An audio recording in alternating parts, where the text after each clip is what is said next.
Presenting to an audience I can't really see seems very strange to me, but I realize ironically it's very indicative of what it's like to recruit and screen candidates during this pandemic. So I'm going to start out talking a little bit about 2020. To say it is a year of dramatic and unexpected changes is an understatement. Consider this timeline. February of 2020, unemployment was below 4%, and thus we all dealt with a very serious talent shortage with more jobs than hireable people to fill them. 1 month later, March 2020, COVID was created and became here. It made a mode of change and survival. Whether you're an employer or an employee, you honestly weren't sure what would be next. Since March of 2020, there's been high unemployment, radical change in the unemployment system of compensation, which has seriously affected some businesses, including increased availability to those funds. So now we're in November. We're considering recruiting again, quite possibly, because in these last months, there's likely been a great amount of turnover. So as jobs increase, how do we get the right people once again? At this point, they are there. However, it's more difficult to reach them. Much is done virtually, so we may not be able to get to see them physically, and that means we have to focus on content to make our decisions. With the attention in our world being on many things other than work, how do we get a potential applicant to consider our jobs? How do we make sure that we are the place applicants want to consider? How do we become an employer of choice? We need to be ready. We must communicate some things about our business to become that employer of choice. So some strategies towards that.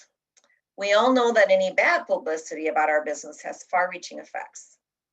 So let's work to make sure that what they say is good. Things such as, it's a great place to work. They have a great reputation. There's testimonials from employees on the website. And if you can get your employees to let you do that, that is very powerful when you're looking for work.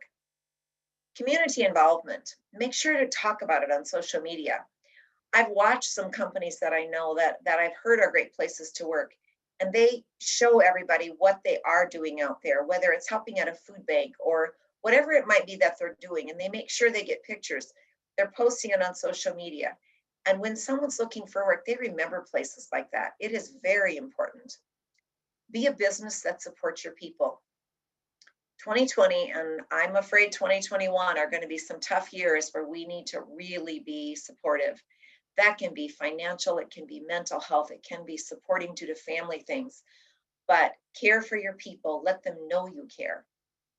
Good compensation and benefits are always key. Some of these are not always easy. Benefits, as we are probably seeing during open enrollment, are climbing, and it's hard to always have it, but there are many other things you can do to try to be good to your people. Show them that you believe in them, that you want to give them more. Flexibility where possible. Be creative with how your people are working and where they're working. One area we all know to be true is that reaching candidates via the web is vital at this point. So we want to make sure the website is easy to use. Many applicants are only using their phones, so it must be mobile friendly. Keep your website up to date and appealing. Don't have the data on it or what's on it be old. For many candidates, this is the only way they will know about you. Always keep that in mind. We've had some clients looking for more ideas or new ideas, or just to be reminded of ideas they maybe haven't used for a while where recruiting is concerned. So we put together a list of some things we've tried or our clients have tried. And if there are any that are new to you, be sure to ask questions at the end of the webinar. So our ideas, social media, including boosting those posts if needed, both Facebook and putting some money behind it on LinkedIn. Those are areas where you can make your audience a little more where you want it to be. Collaborate with your marketing person to create postings and promotional items that will grab the eye of that talent market.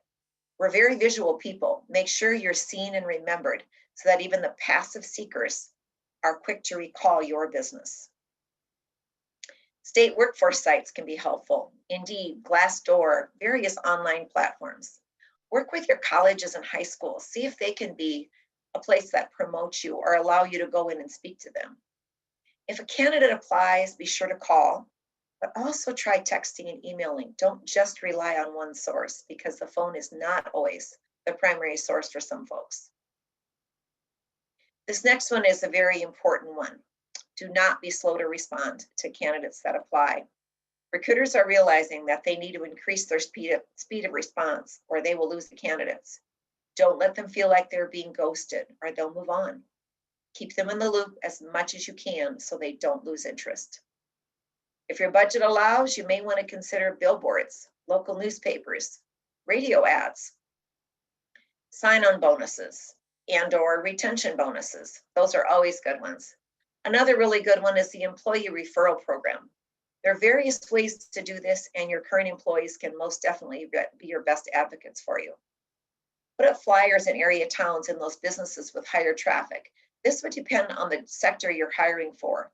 For those hiring in manufacturing, warehouse, people that they may not necessarily have long-term, those flyers can be very effective. The chamber and city job posting sites can be helpful, and most generally there is no cost involved, so don't forget about those. Banners outside or near your building that show your hiring can be effective. Portable signs where you can change the wording. Find a busy corner, move it around. There is companies that are doing that in the town I live in, and it really is very effective. Each time I come to that stop sign, I'm reading that sign. It has been proven to really work. You can rent most of those signs if you need to. Virtual job fairs are something that may be foreign to many, but they do work. There is no risk with those. You'll work with someone. You can call us if you're interested in how you would do that, but those can be very effective. And then if you can, set weekly times for walk-in, career fair type things. Set it up so maybe you do it the same time every week for a month. Include interviews and tours. With the pandemic, you will need to be creative, but it is effective for companies that have tried it. Post your walk-in career fairs on social media and keep reminding folks it's there. Have them right after the workday, like 5 to 7 at night. That way you can maybe even attract currently employed people and those, or even those passive job seekers. This list is not all inclusive, obviously, but it is a good start. Think outside the box, differentiate yourself from your competition. Sherm posted an article last week about the idea of having a drive-through job fair. This one is a new one to me. It was done in Wisconsin, and they found it was effective in several hiring sectors. The applicants completed their paperwork in the car and had a short interview right on the spot, obviously wearing masks. Some even had outside booths to do interviews. Obviously, they don't live in Sioux Falls or where I live, or you wouldn't do that. But if the weather would allow, that's another very safe way to do it. So as we've gone through 2020, we are really realizing that adaptability is most important as a recruiter. And also remember that job searching can be frustrating on both sides, the employer and the employee. There is so little personal interaction, and that makes it very difficult. So now you have an employee that's interested, and you have an application or resume. In 2020 and moving forward, what's next? First of all, we suggest you phone screen to determine the interest level on either side. If you believe it's there, then do an in-person interview or virtual would be your next options, depending on your situation.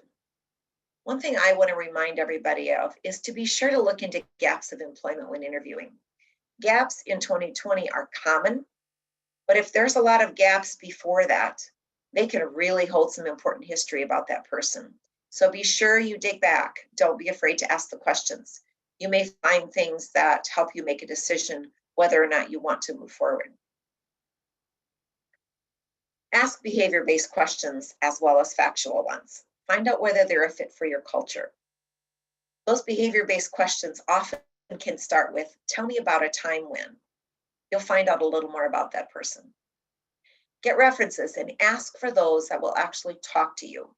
We don't want their best friend, obviously, but if you can get a former coworker that will talk to you, because we know that if you call to HR, you're probably going to get an answer that gives you start end dates and no more. So try to find references that will actually talk, and that is the responsibility of that applicant to get those for you. Pay attention to how timely they are calling back when you need them. Sometimes you really feel like you're being put off. That may not be a good sign. and then give them the opportunity to interview you. When you allow an applicant the time to ask you questions, you may find out how much they know about your business, how much they tried to learn about your business, as well as how interested they really are. That can be an indication of what you can expect from them and what they're expecting from you. One last thought. Remember that recruiting, screening, and hiring are a great start, and they're necessary. But now comes that task of retaining that talent. Make your business the place everyone wants to work and no one wants to leave. Thank you so much for your time today. If you have questions, be sure to ask them at the end. And now I'm going to turn this over to Jessica, who will be discussing